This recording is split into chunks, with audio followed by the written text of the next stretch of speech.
അമ്മ പോവുക മക്കളെ.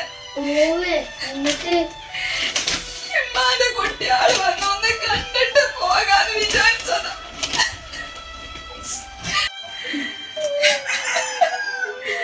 അമ്മ സ്നേഹതീരെ പറഞ്ഞൊരു വീട്ടിക്ക് പോവാ മക്കളെ.